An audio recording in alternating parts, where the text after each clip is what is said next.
এক ভাই প্রশ্ন করেছেন যে অনেক বোঝানোর পরেও আমার স্ত্রী সালাত পড়ে না, এক্ষেত্রে করণীয়টা কি?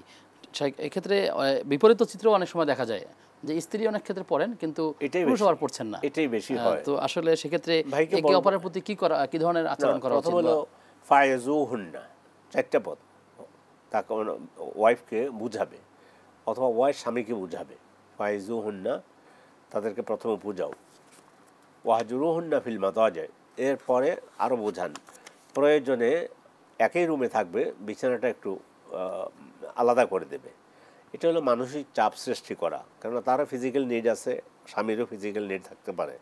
স্বামী একটু কঠিন হবে অথবা স্ত্রী একটু কঠিন হয়ে বলবে যে না, সলাত আদায় করতে হবে, সলাত আদায় না করলে ইসলামের গণ্ডির ভিতরে থাকা যায় না।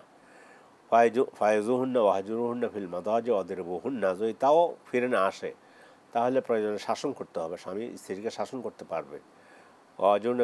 অদরিবুহুন আতায়নাকুম, যদি সলাত শুরু আদায় করে তাহলে তো আলহামদুলিল্লাহ কথা নেই, কিন্তু বিশেষ করে সলাতের ব্যাপারটা, অন্য একটা অভ্যাস আছে স্ত্রীর মধ্যে, সে কমতি আছে তার, সেগুলো আলোচনা করতে যাবে, ধৈর্য ধারণ করবে, কিন্তু না সলাতের ব্যাপারে বুঝাইছে, নসিহত করেছে, তারপরে বেডও আলাদা করে দেখলো, তারপরে একটু শাসনও করেছে, তারপরে সলাৎ পড়বে না, এমন হলে আসলে দুজনের মধ্যে সম্পর্ক এমনি থাকার কথা না।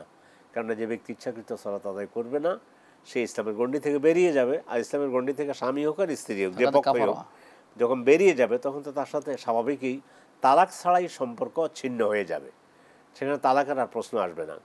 তো এই জন্য আমরা বলবো, তারপরও যে ভাইকে বলবো যে ভাই প্রশ্ন করেছেন, আপনি আরও বোঝাতে থাকেন সলাতের বিষয়টা। বিশেষ করে কথার কথায় রোজার সিয়াম পালন করে না কবিরা গুনাহ, একটা রোজার জন্য সাংঘাতিক, মানে কবিরা গুনাহ মানে বড় কবিরা, বড় পাপ।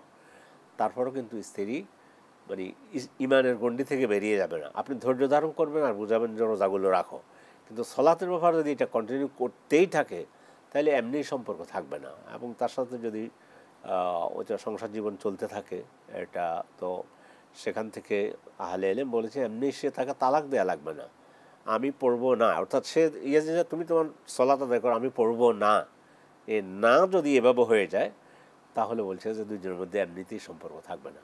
এই জন্য আমরা দোয়া করি দুজনের জন্য আল্লাহ সলাতের গুরুত্বটা বোঝার তৌফিক দান করতে হবে।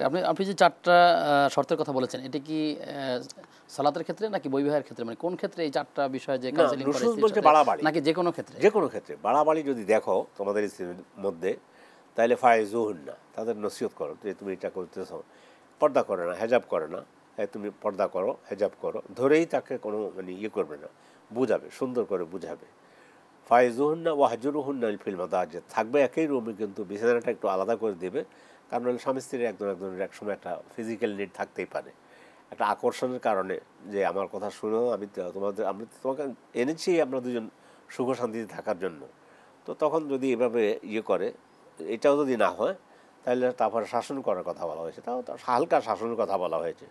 শাসনও যদি না মানে তাহলে কিন্তু পরবর্তীতে পদক্ষেপ এর দিকে যাবে, যে তাহলে তো তোমার সাথে আমি সম্পর্ক রাখতে পারতেছি না। জি জি।